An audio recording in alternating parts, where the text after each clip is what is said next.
That was a pretty good way to almost start this webinar, Derek. So I'm going to give it about maybe one more minute or so here. At 11:02, we can get started. Oh, well, look at that. It's 11:02. As soon as I said that. So yeah, it seems like people are still starting to file in, but I can go ahead and introduce you. So welcome everyone to today's OASIS webinar. Today we're going to have Derek Posselt, who's going to be talking about the challenges and opportunities of observing the global planetary boundary layer from space.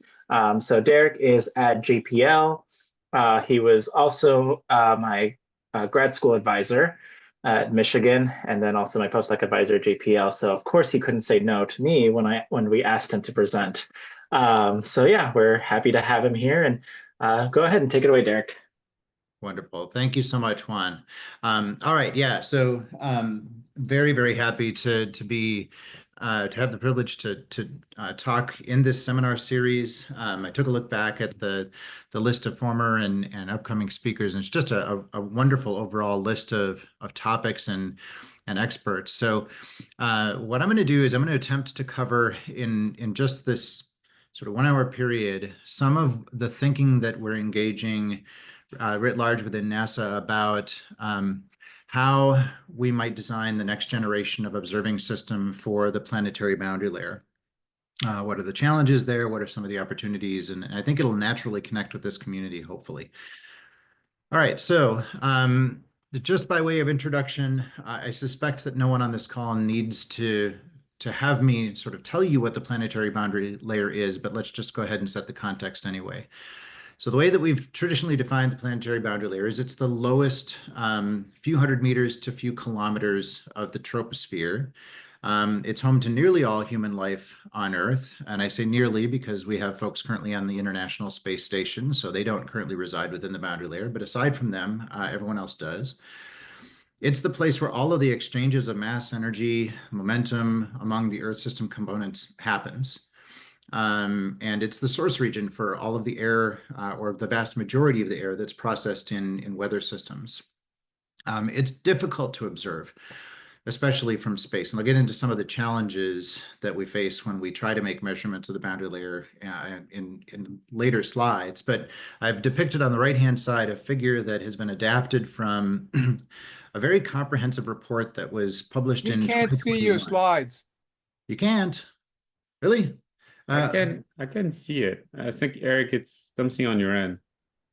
Yeah, I see it as well. Modern Zoom lets you switch between screens, so check the top bar in your Zoom window.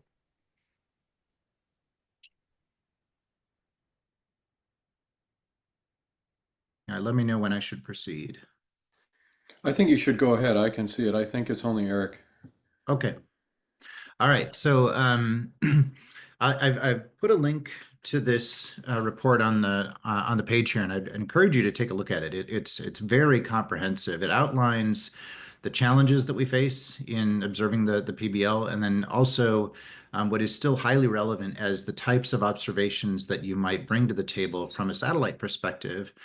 But of course, we know that probably the best way to observe the boundary layer is by observing close to the boundary layer. So ground-based observations, balloon-borne profiling, aircraft, et cetera, are going to have to be part of what we consider to be the full observing system if we are really going to observe the boundary layer well. So you might ask, I mean, don't we already have enough observations? So this is a depiction of the current and near future NASA Earth Science constellation. They continuously update this at the website that's on this page. So this was as of November 2024, which is, I think, the last time they updated it.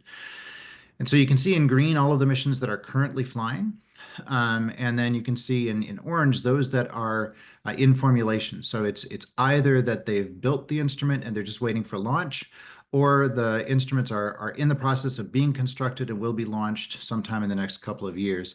And then there's in purple those that we're certain are going to be developed, but there's still a lot of decisions to be made about what those actually will be, when they will launch, and in some cases even what their orbits will be. And then NOAA provides another important part of our context. NOAA flies a huge constellation of satellites. This is the operational backbone. NOAA is tasked with providing routine observations that are reliable and dependable. And so their design timeline is long. They're designing out into the 2030s, 40s, and 50s right now, whereas for NASA, we're focused on a little bit more short term, say the 2030s. And again, this website is continuously updated with the current NOAA constellation. So the bottom line is we have a wealth of satellite observations. I didn't even show what's currently flying from Europe, Great Britain, Japan, India, South Korea, China, all of our other international partners. So the question is, given all of our current satellite assets, do we have enough information on the PBL? And I wouldn't be talking to you if we did. So the short answer is no, we don't. So a couple of studies to draw your attention to. This is that PBL report that I mentioned earlier. There was also a National Academies workshop in 2018, and I'm sorry, I didn't put the link here, but it's the Future of Atmospheric Boundary Layer, Observing, Understanding, and Modeling. Another excellent document that provides a lot of good context for the boundary layer. But just a couple of things that I've pulled out here, and there are many more that I could have. Things that we currently don't have good understanding of or observations of. So if you think about the land, interactions among the surface properties and the PBL evolution, so how soil temperature, moisture, snow cover, vegetation, water content, et cetera, affects the PBL. In a lot of cases, we have some understanding of how these processes work. We just can't constrain their properties well enough to inform our models and our observing system. And then also the evolution of the PBL in complex terrain, both because it's challenging to represent those processes in models, and then also because it's very difficult to observe in complex topography. Of course, over the ocean, that's the focus of this seminar series. A lot of uncertainties there. As this community knows well, wind, wave, atmosphere properties, relationships to surface fluxes, along with other components of the ocean that affect the atmosphere and vice versa. So ocean surfactants and biomass and other such things. And then the coupling of the ocean and through the boundary layer to the clouds and their influence on the radiative fluxes. And then in turn, how those changes in radiation affect the ocean properties. So the challenge here is that the PBL is shallow. It ranges from only a few hundreds of meters to a few kilometers. And in addition, direct observations of the planetary boundary layer over land are sparse, and even more so, of course, over the ocean. So that leads us to conclude that if you want to characterize the PBL more completely, you're going to need satellite observations, but satellite measurements are always indirect. They measure voltage on a sensor or radiation coming from the planet, either reflected from a direct sort of active sensor or passive from some portion of the EM spectrum. And generally, they're not made frequently enough to capture PBL evolution, although maybe the exception to that is from geostationary, and I'll get to that close to the end. I don't think we're, in my opinion, exploiting those geostationary measurements probably as well as we could. So I'm going to give you an example of some of the complexity that we observe in the planetary boundary layer, and this is from an experiment that's now fairly old, and I've put the link there in the title. This was referred to as the lake ice experiment. It occurred in 1997, 1998 during the winter. And the idea was to observe lake-induced surface fluxes and turbulence from Lake Michigan. So what the University of Wisconsin LiDAR group did is they located a volume imaging LiDAR in Sheboygan, Wisconsin, which is right on the coast of Lake Michigan on the Wisconsin side, kind of looking out east over the lake. And I'll just note that, some people get to go to the field campaigns in the tropics. Some people have to sit in a trailer in midwinter in Wisconsin. But the data from this campaign is just fantastic. Here's the sort of thing, here's the reason that they did this. I mean, one, it was close to Madison and so easy to deploy. But the other is that Lake Michigan, when it's ice-free and you get cold air outbreaks, the surface sensible and latent heat fluxes are gigantic, as large as anywhere you're going to find in the world, I would argue.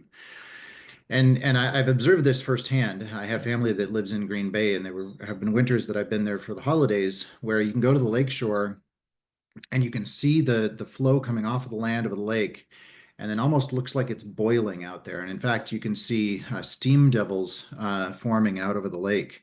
It's just fantastic. So really nice sort of context to be able to observe the effect of surface fluxes off of the water on turbulence over the lake.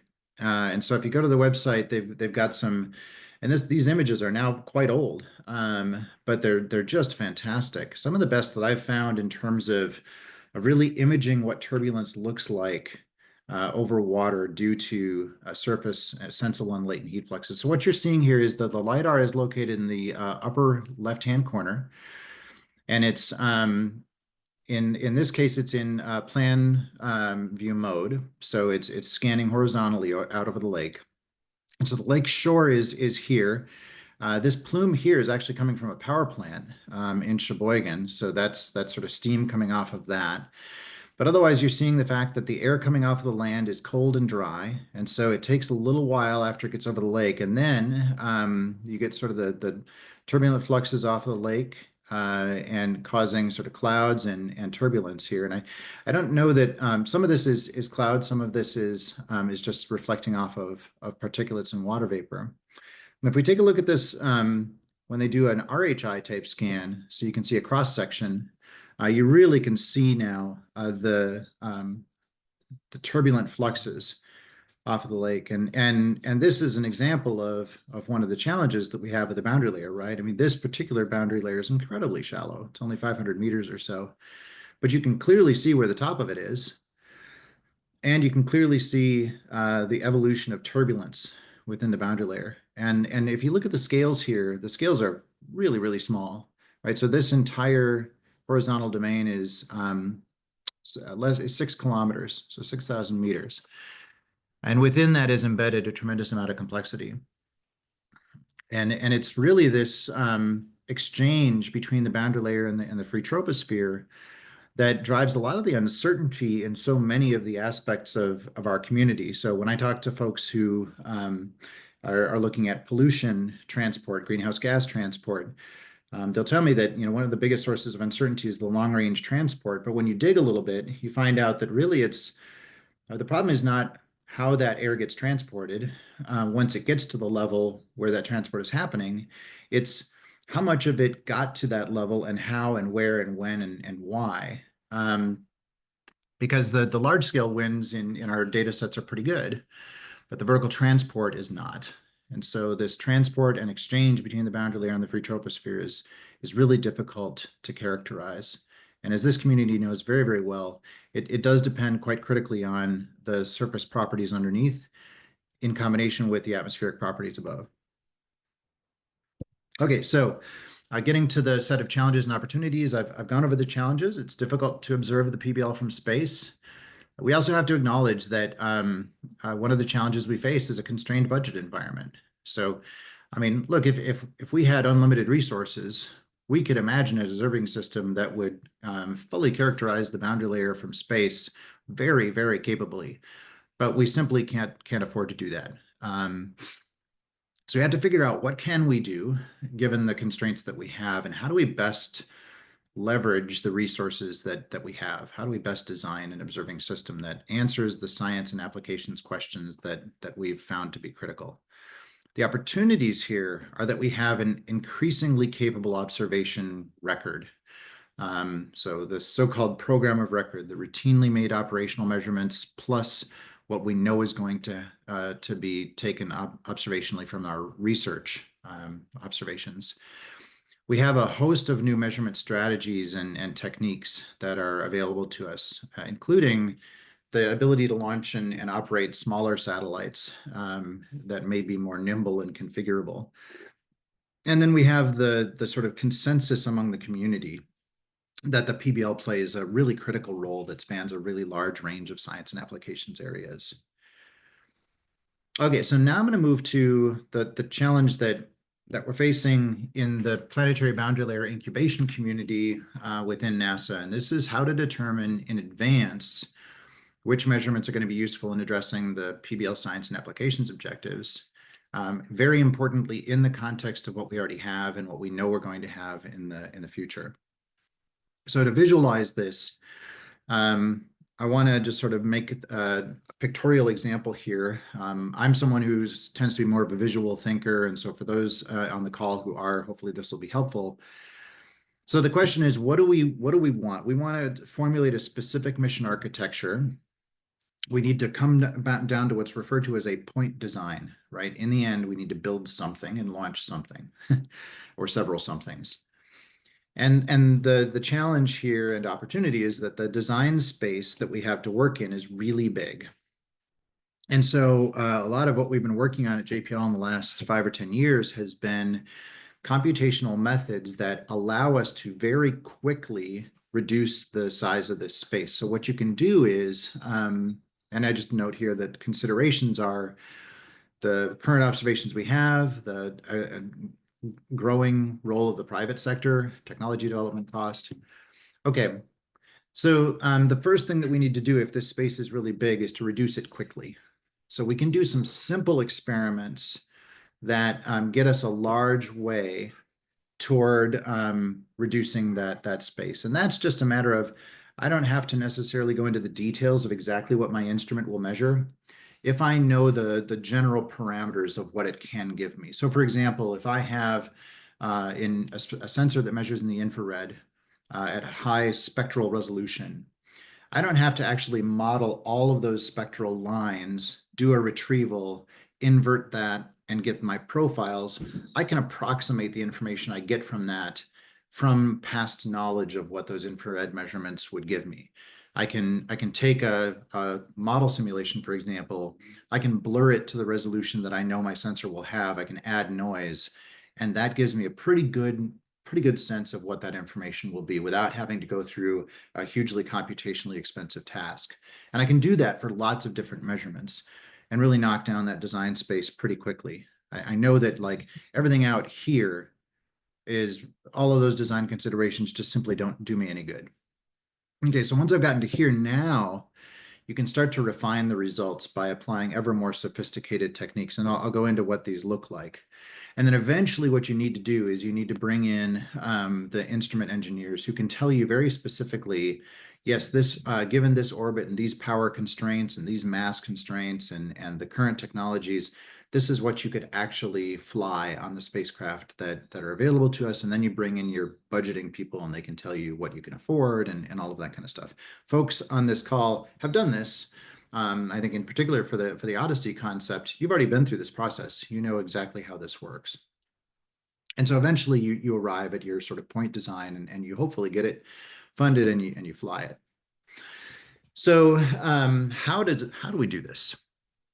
So I'm going to go over just a quick outline of observing system simulation experiments. And some of you probably have heard this term, but you've probably heard it in the context of this fourth bullet here, which is an experiment that is designed to run a weather forecast system and in a simulated way to incorporate observations we don't yet have and understand how those observations would improve a weather forecast. And that's been used very successfully in the past, but it's really, really hard to do. And I can get into the details of why that's challenging later if folks are interested. But it turns out there's a lot of other things you can do that I would personally classify as also an observing system simulation experiment. Because to my mind, this term just involves any experiment that you do that quantifies the benefit of an observing system, a future observing system. So there's a lot of things you can do. So one thing you can do is, and this is quite simple, is you can ask yourself, what are the sampling requirements that I need to observe a given feature? So say I'm interested in ocean eddies of a given sort of scale and magnitude. What sort of resolution would I need to bring to the table, and how frequently would I need to make my observations to observe the evolution of that feature? If you have a data set that has those features in it, and you have a way of running a simulation of an orbit over those features, you can start to answer those questions. And actually, I was looking into the Odyssey mission, and I found the GitHub page where you actually are able to generate simulations of what the observing system would give you. And that's exactly the example of this kind of sampling OSSE. You would then just take the results of that and quantify, have I actually seen that feature well enough? What I'm calling a retrieval OSSE, others have called an observing system uncertainty experiment. The question is, once I start to define what my observations will be, do they actually provide enough information in a signal to noise kind of perspective to give me the quantities of interest? The sea surface temperature, for example, or the boundary layer temperature and relative humidity. And then this middle one is one that we haven't explored a whole lot yet, but I think is interesting from a science perspective. And that is, given the things that we really don't know, and you could quantify that through the lens of model uncertainty or just sort of uncertainties in our knowledge, gaps in our knowledge, what would you need to measure to understand a process better?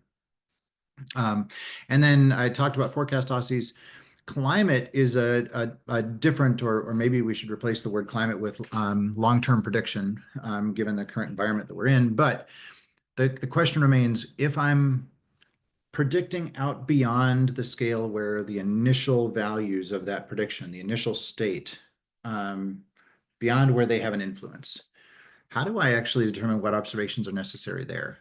Because at that point, once I'm not sensitive to the initial conditions anymore, now I'm much more sensitive to the forcing and response. That's a different kind of question. And I think we need a different kind of experiment to try to understand which observations we need in that context. I'm actually an author on a BAMS article that we're writing right now that highlights sort of what a climate OSSE is and how you might kind of do that. So be watching for that, probably come out later this year. In any of these, you need a certain set of things. You need a reference to compare with, right? So you need some reference that gives you an approximation of the true state. In lots of OSSEs, we would call this a nature run.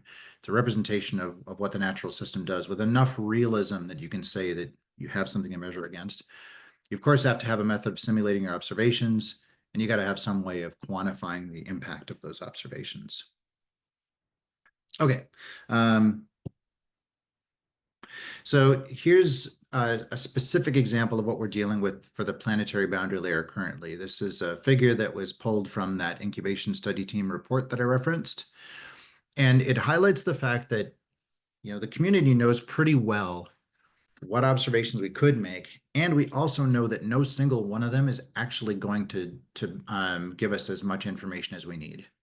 So for example, if you look at this upper right-hand figure, if what we're interested in is the state of the very lowest portion of the atmosphere, temperature, water vapor, winds, etc., then we already have available to us passive measurements that you can invert to give you a representation of the structure of the atmosphere from a temperature water vapor perspective. So we have hyperspectral infrared and also microwave, and now we're emerging is the ability to do hyperspectral microwave. That gives you a broad swath, but it's coarse resolution, and I'll show you some examples of what this looks like in just a minute.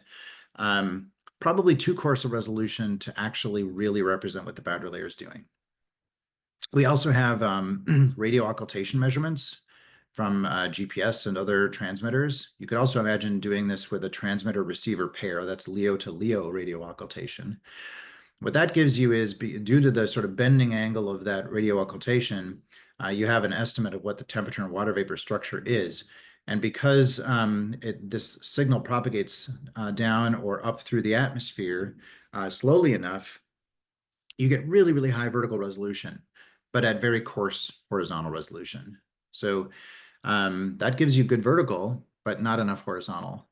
And then you can imagine flying active sensors, LiDARs and radars, that would give you very detailed depiction of what that atmosphere looks like underneath, but you can only really get it along a curtain. So your brain can probably imagine fusing all of these together and designing an observing system that would give you enough information to characterize what the boundary layer is doing. The question is, what are the individual requirements on each of these measurements that would get you to that final solution? And when you fuse them together, are they good enough? And that's where we get to the kinds of experiments now that we're running to actually try to answer that question. Okay, so I'm just going to highlight briefly for you a couple of toolkits that have been developed. These were funded by NASA's, Earth Science Technology Office, specifically their Advanced Information Systems Technology program. The Trade Space Analysis Toolkit for Constellations is an extremely flexible way to generate various orbits. You can give it two-line elements from just about any sensor out there, and it will propagate for you orbits that tell you when and where you have observed. And then in addition, they can also tell you, given the footprints and such, what the observing system geometries were. And then if you combine that with a data set that represents features, you can then say, okay, now have I detected features often enough and such with my orbits? And the tool is extremely fast. So you can actually configure different orbits quite quickly. The Parallel Observing System Simulation Experiment Toolkit, that's designed to answer these retrieval questions. So once you have a nature run, you can then run different sensors through this and say, if I had observations, what did they actually show? So I'm going to get into some examples of this. So from a sampling OSSE perspective, this is an example of running the TATC toolkit over the GEOS 5 nature run. This was a 2-year-long simulation that the NASA Goddard Modeling and Assimilation Office produced. It's now almost 20 years old, but it is still one of the most widely used reference data sets. Even though it's got some issues, it doesn't do everything equally well. It does provide a comprehensive data set of the Earth over 2 full years at half-hourly time resolution. So it's a 2 petabyte data set. They really did a comprehensive job with this. So this is an example of what you would see if you flew the current NOAA constellation, low Earth orbit constellation, over that data set. And so underneath this is the OLR, so you can see sort of where the clouds were, and you can really get a sense for sort of what that observing system would have given you. Okay, so when you do a sampling OSSE, your goal is to say, have I seen with an observing system frequently enough the feature that I'm interested in? So I'm going to highlight some of Juan's work that he did on the Cygnus mission, actually before Cygnus launched. And our question was, if you were interested in observing the ocean surface and its impact on extratropical cyclones, fronts and storms, would Cygnus have observed frequently enough to be able to characterize the full distribution of what we see in nature? So what you need, as I mentioned, is a reference data set. And Katrine Naud at Columbia University GIS had come up with a method to objectively identify where low pressure systems are and where warm and cold fronts are. And this is just an example showing you for a couple of years all of the Cygnus specular points, and this is from a simulation that fell within 500 kilometers of a low pressure system and within 25 kilometers of a warm or cold front, just to give us an initial sense for the fact that, yeah, we do have a pretty large sample to deal with. But just a picture like this isn't going to show you whether or not you've characterized that completely. And so what Juan and Katrine did is they actually ran sort of this identification of cold fronts and warm fronts and looked at surface wind speeds as well as latent and sensible heat fluxes to try to understand, would Cygnus have actually given us enough of the distribution of these fluxes globally to be able to characterize their full distribution. And I won't go into detail with these, but the fact that all of these plots essentially line up with each other was a pretty strong indication that Cygnus was going to be capable of providing us the information, enough information to characterize the full global distribution. And Juan and others have gone on to very effectively use this with the actual Cygnus observations to characterize the relationship between surface sensible and latent heat fluxes and storms and fronts. So the next advance, and this is the way that now we're translating this for the planetary boundary layer, is to say, okay, so there are smaller scale features in the temperature and water vapor structure that have a really strong influence on things like convection and other things. So these are actually these are outputs from simulations. The top one doesn't look like a simulation, it looks like a satellite image, but in fact it is. It's a 100-meter grid spacing simulation of convection over the ocean. And what I want to draw your attention to here is these features. I don't know if you can see my mouse here in sort of the center left of the figure. And so these are basically cold pools. This is cold air coming out of evaporatively cooled air coming out of convection, spreading out. And the interaction of cold pools with each other and their influences on the surface heat fluxes are an important aspect of what convection does that we don't observe well and we don't fully understand. And so in the lower left-hand or lower right-hand corner is, again, output from a simulation, but you're seeing basically the cold air coming out of a set of simulated convective updrafts. So the blues are the cold, evaporatively cooled air, and then the reds are sort of everywhere else. And if you look at this for long enough, you can sort of see those cold pools expand and interact and lead to new convection. So the question is, can we characterize these objects in simulations and then understand the degree to which we've been able to observe them? So here's just a quick example of that.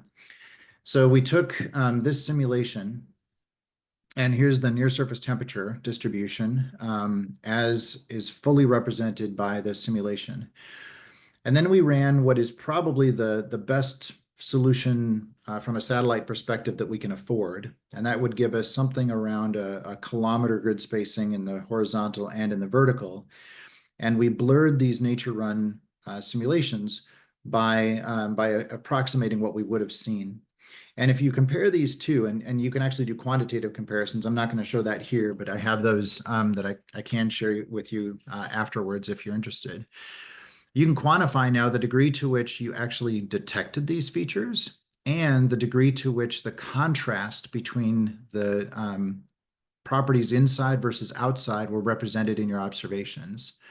So contrast that with what we can do now, and you can see the reason that we need new observations. So this is the technology that we will be flying for the next probably 20 or so years, potentially. Operationally from NOAA and EUMETSAT and others. It's good for large scales. It's not good for small scales. We lose almost all of the contrast in the near surface temperature distribution that we had in reality. Okay, so I'm going to keep going. So the next question is, can we quantify the information, not just sort of the frequency and resolution, but also just the information content in each of these sensors? So I'm going to show you how we've done that. This is what I've termed a retrievalocity. So here's an example from that GEOS 5 nature run. It's not high enough resolution to do PBL, but it's convenient in that it represents things like a hurricane that I think it's easier for us to sort of visualize and understand. Again, I have other results that we've generated using very high resolution simulations. I can share those with you if you're interested. But this is a depiction of a simulated hurricane in that nature run. This is the cloud top height. So you can see the dense cirrus shield around the eye of the hurricane. You could see deep convection elsewhere, and you can see shallow clouds around. So really nice complex picture. What we're going to do is we're going to take 3 cross sections, one north of this, one through the center, and one to the south. And I'm going to show you what the actual nature run did. This is on the left-hand side. So this is north of the storm. This is a cross section looking through the storm at relative humidity. This is right through the center of the storm. So here's the eye, right? You can see the dry kind of descending air here. And then all of this increased relative humidity is where the clouds are.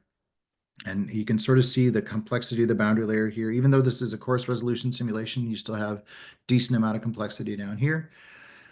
Here's what the current generation of infrared sounders would give you if we had flown over this simulation. So this is applying all of the noise characteristics that are consistent with these observations, as well as the sampling characteristics.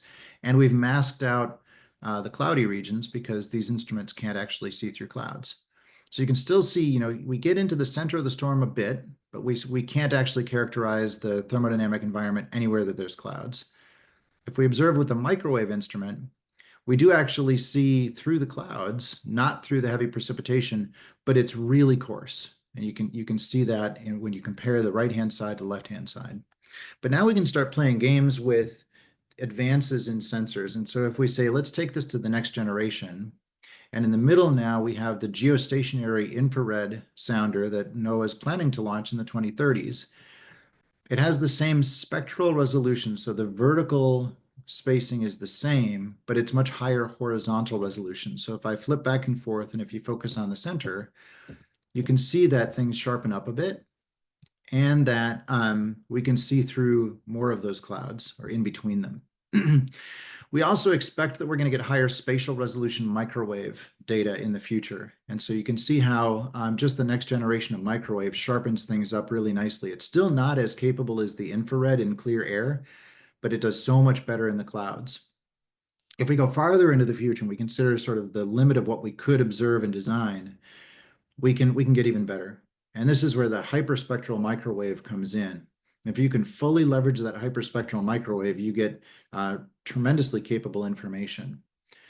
What I'm not showing you is the fact that even with the best we can do in the future, the boundary layer is still only resolved with maybe 2 or 3 layers.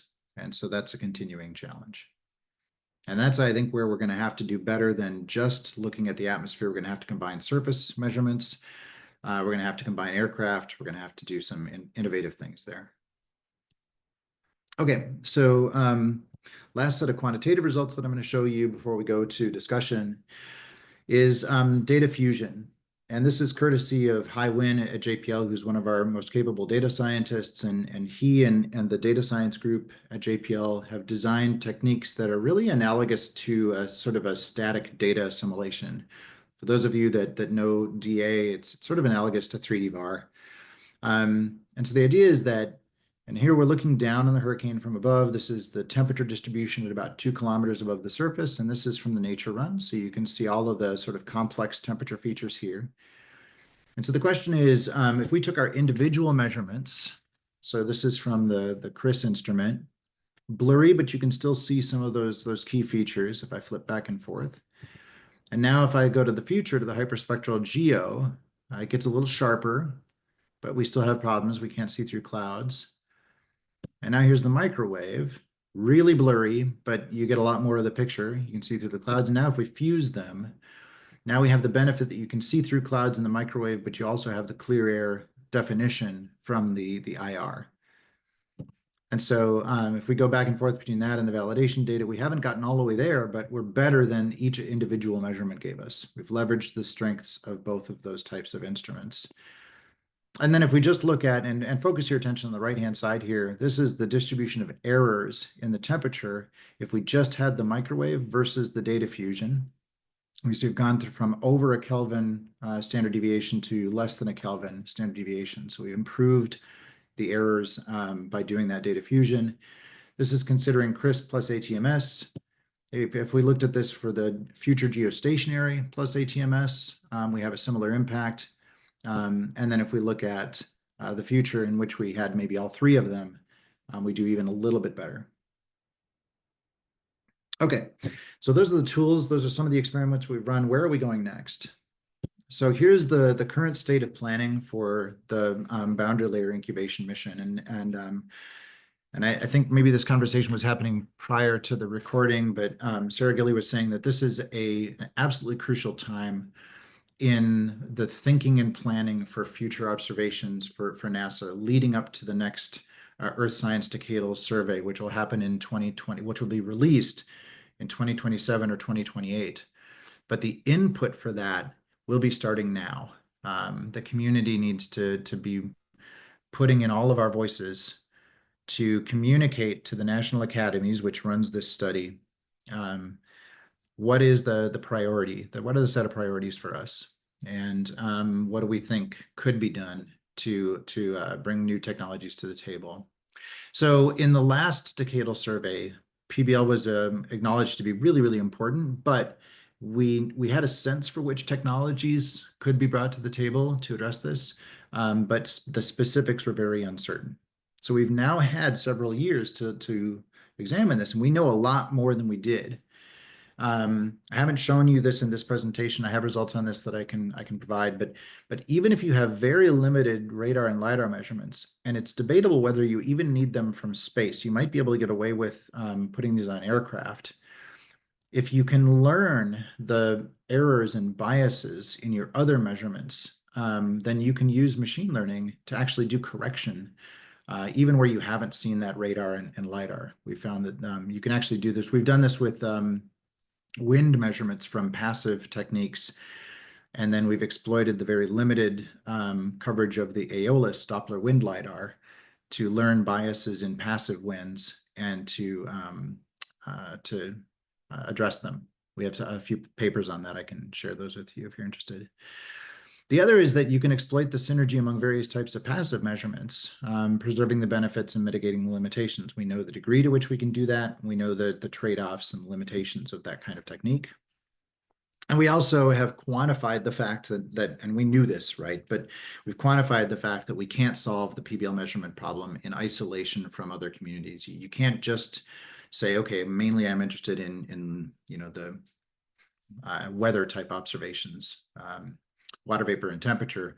We've got to treat this in combination with folks that are interested in land surface properties, ocean surface properties, trace gases, aerosols, clouds. The whole community needs to come together around this because this region of the atmosphere touches on all of those communities.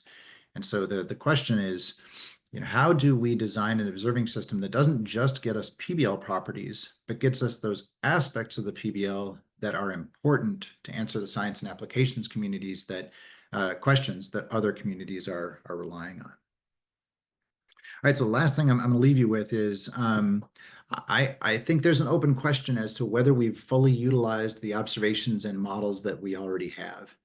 And I think a key example of this is the current generation of geostationary data, which, a lot of our critical uncertainties in our models and in our processes has to do with a lack of understanding of how the state of the system evolves in time. And the geostationary data is probably our best bet in getting us high time resolution observations. And forecasters use this data routinely, but we don't assimilate it into our models as effectively as maybe we could, and for good reason. There's really a tremendous amount of challenges in doing this. And just to put this in sort of a short format, I'll go back to this example of Florida. There we go. It's because when you do data assimilation, you can't assimilate an observation if it's too different from what your model thought the state of the atmosphere was. And you can see tremendously high resolution here, a lot of complexity. Oftentimes the model is quite different at those small scales. And so it's almost impossible to assimilate those observations. I think we have new ways of doing this that are emerging, and I think it gives us some promise.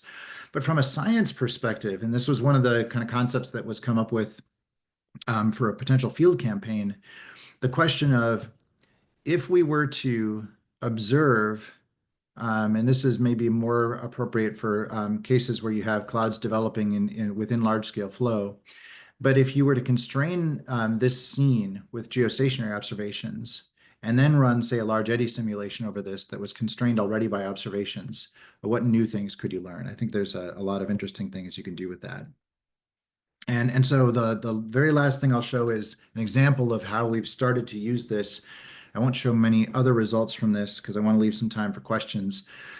But it's this sense in which we know how to produce ensembles of realizations of what the atmosphere could give us using ensemble forecasting.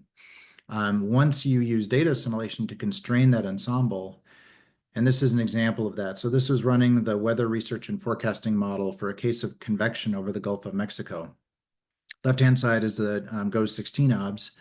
Right-hand side is an ensemble where we assimilated only the sort of routinely available observations.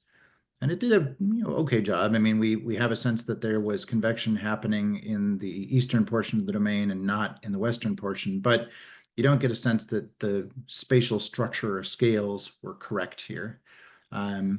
Whereas if you assimilate the geostationary information, now we've constrained that ensemble to produce members that were consistent with what was actually observed.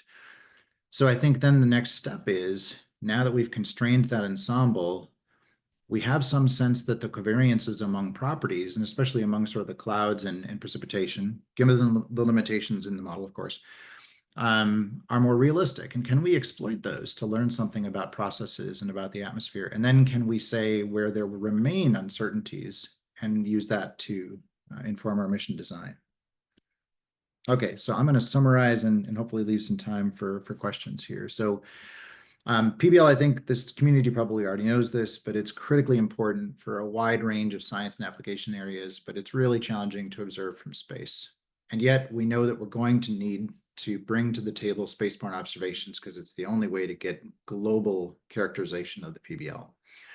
So we've compiled a set of tools that we can use to determine which measurements would provide new information, and they're giving us information on synergy among measurements, but we need to do more.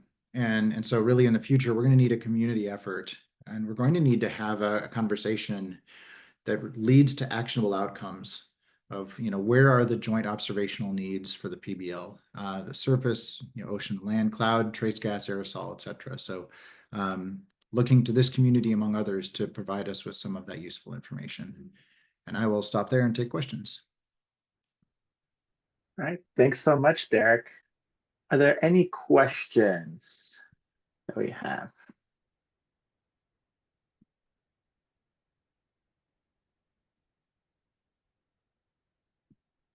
Yes, Sarah.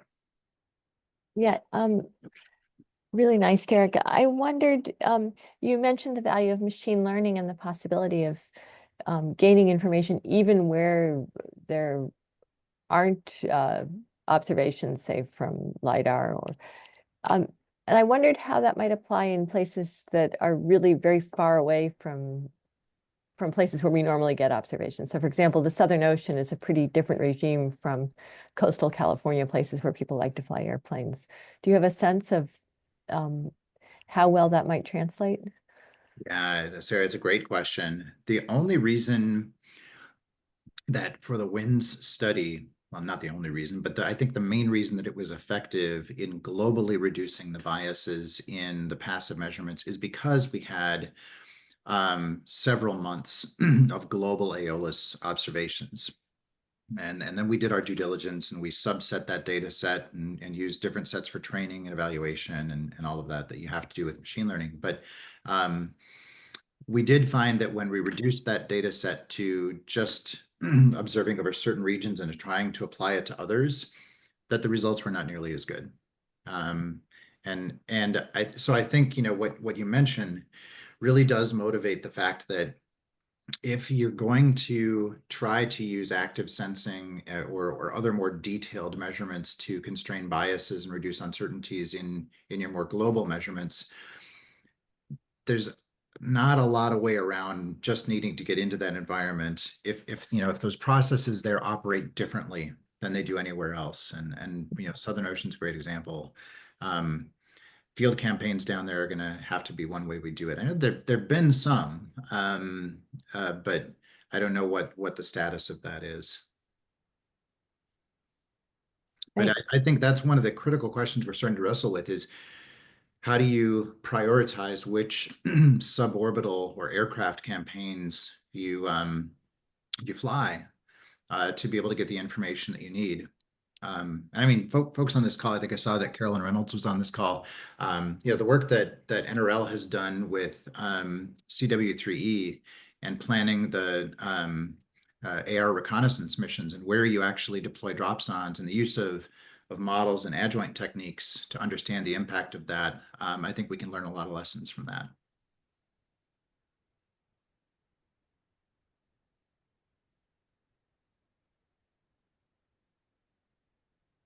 Any other questions? Carolyn, did you want to chime in there a bit about the NRL work since you got called out by Derek? I didn't mean to put you on the spot, Carolyn. I was starting to type in, but yeah, I think there's lots of room there to expand the adaptive observing guidance techniques we have, and then we could expand into machine learning as well, using some of these capabilities in these new data-driven models to propagate things backwards and look at signals that we can combine, machine learning with these adjoint sensitivity ideas to help design observing systems moving forward.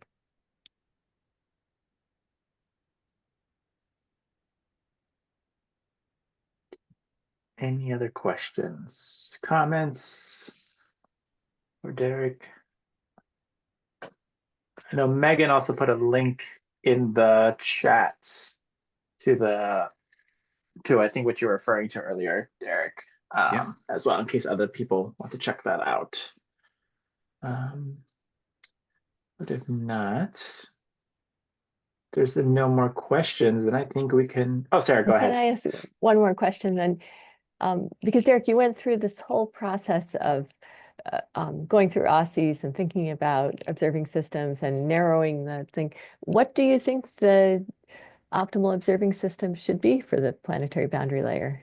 Ooh, that's a loaded question. Well, that's why you didn't put it in the talk, but we get to ask I now know. in discussion. Yeah. So, oh goodness.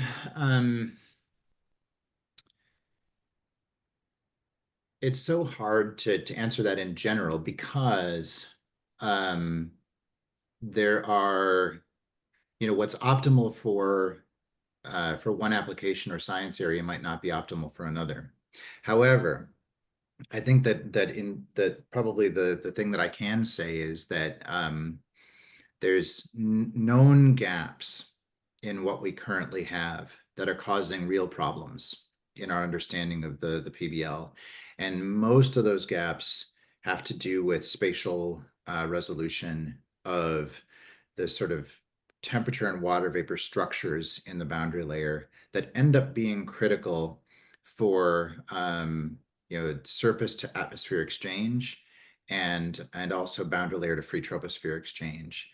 So I think that I don't know if I would go so far as to say optimal, but a big advance would be routine observations of the boundary layer that got us temperature and water vapor structure down at the scales of a few hundred meters horizontally rather than tens of kilometers. And if we did start to have that kind of information, which we have not had before, and I think we have the potential to obtain from the technology we have and will have in the near future, and from what I understand is it's feasible technologically and from a budget perspective, that would get us a very long way toward answering most or a large fraction of the problems that we have. Wouldn't do all of them, but it would really get us much closer. The only thing that I would maybe add to that is, and the only reason I'm not going to say this with confidence is because I don't really know how this would work in practice, but there's a lot of interest in adaptive observing. And you can frame that from a lot of different perspectives. One is, so say, for example, I have a set of infrared and microwave sensors on orbit. They routinely collect data at, say, 5-kilometer footprints. So enough to get decent resolution, but not as much as what we would need. But they can't do routine measurements at a few 100-meter spacings. But they have the capability to adapt their aperture to be able to zoom in and in certain places and at certain times give you that resolution that you need at hundreds of meters. We now are starting to have tools that can actually do that, where in an automated sense, those sensors could actually target the features that we're interested in adaptively. The other is the idea of potentially deploying UASs in strategic ways.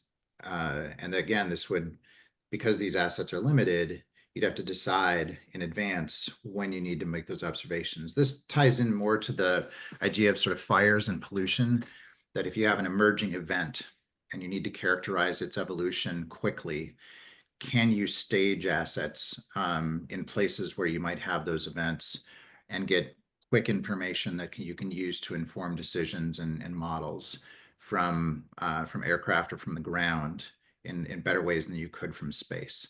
So that's another sort of emerging set of capabilities that I don't think we fully understand how to use well. And that's something we're also going to be trying to build into our OSCE framework.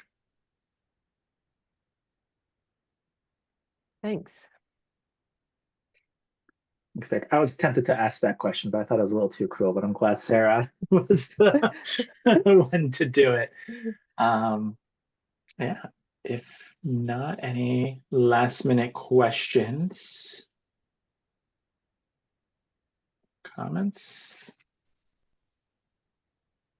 I think with that,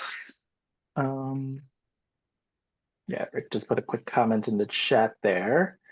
But other than that, I think we can wrap this up.